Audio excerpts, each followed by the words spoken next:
और फरार मौलाना साद से जुड़ी सबसे बड़ी खबर आ रही है। मौलाना साद ने क्राइम ब्रांच को अब जवाब भेजा है।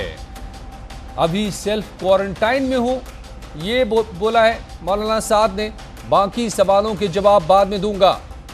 मौलाना साद सहित 6 लोगों के खिलाफ मामला दर्ज हुआ है। सिर्फ पुलिस ने दर्ज किया है मुकदमा। दिल्ली पुलिस ने दर्ज किया है मुकदमा। नियमों का उल्लंघन कर भीड़ जुटाने का आरोप। अब देखिए, यही मौलाना साद है जो अपने लोगों को बता रहा था कि कोरोना एक साजिश है, मुसलमानों को मुसलमानों से दूर करने का, और अब पुलिस से बचने का यही हथियार अपना रहा है। ये मौलाना कह रहा है कि क्वारंटाइन में हूं, बाद में जवाब दूंगा।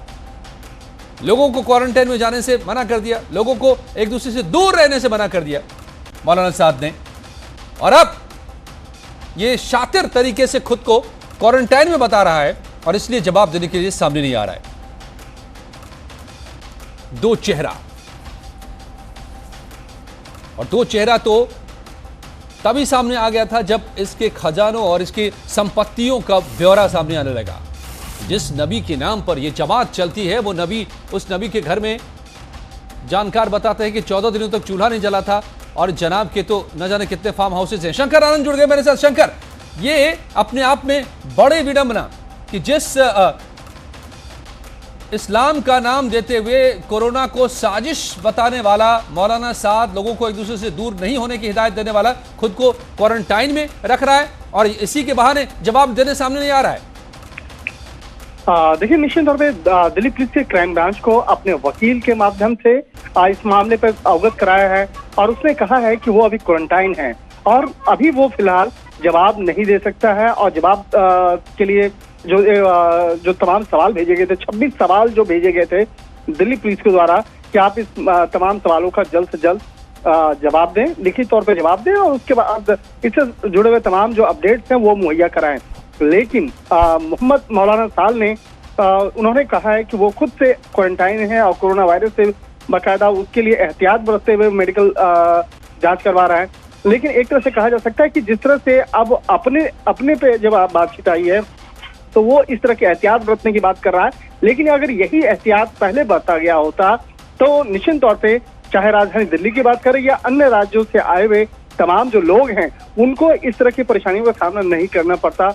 और इस बात के लिए लगातार जब उसे उस बात के तौर पर उसे सतर्क किया जा रहा था, लेकिन उसने वो माना नहीं और उसी की वजह से इतने लोग जो हैं इस कोरोना वायरस से प्रभावित हुए, उससे संक्रमित हुए, जिसके चलते अलग अलग राज्यों में जाकर वो लोग जब अपने अपने आवास पहुंचे हैं या अन्य दूसरे लोकेशन पहुंचे हैं, वहां पर अन्य दूसरे लोगों को भी वो लोग उसकी वजह से वो संक्रमण फैला है। तो एक तरह से कहा जा सकता है कि कहीं न कहीं एक वो चाहे बहाना कहिए या जो इस मामले पर कहा जा सकता है कि फिलहाल जिस तरह से क्राइम ब्रांच इस मामले में पूछताछ करना चाहती है, तो कहीं न कहीं उससे बचने के लिए अपने आप को एक क्वारंटाइन करने का एक जो बहाना जो है वो ठिकाना बता रहा है क्या मौलाना साहब?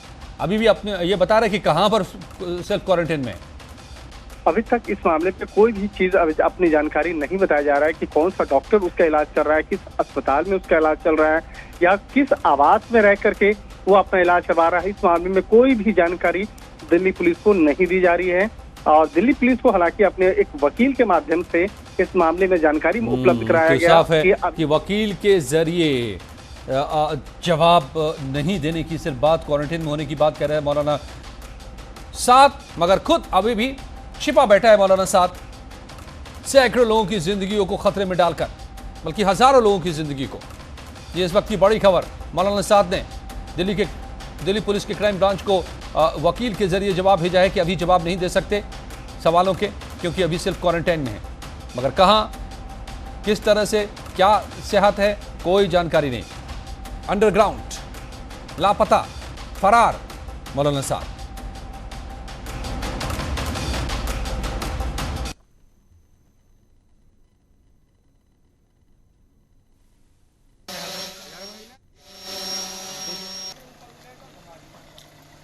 तो ये जो तस्वीरें आप देख रहे हैं, मौलाना साद के दो महल की तस्वीरें देखिए, संसार देखिए मौलाना साद का, जो सादगी की पाठ दूसरों को पढ़ाता है, त्याग का मंत्र देता है, उसके खुद आलिशान फार्म हाउसेस, दिल्ली के निजामुद्दीन में बंगला और शामली में फार्म हाउस।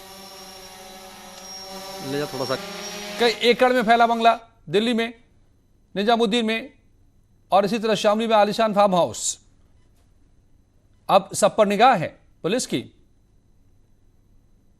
कि ये जमात, तबलीगी जमात चलाने वाले मौलाना के पास इतनी अकूत संपत्ति कैसे है, कैसे इतने बड़े फार्म हाउस, कैसे इतने बड़े बंगले, कहां से आते हैं पैसे, क्या है हिसाब किताब। अब आईटी भी खंगाल रही है और पुलिस भी। पिछले 3 दिनों में जितने भी अब कोरोना के केसेस आ रहे हैं उसमें से ज्यादातर पूरे देश में सिर्फ तबलीगी जमात के आ रहे हैं। यानी ऐसा लग रहा है कि लॉकडाउन के बाद तादाद घटने लगी थी कोरोना पेशेंट्स की, लेकिन तबलीगी जमात ने फिर से एक नई लहर कोरोना की ला दी।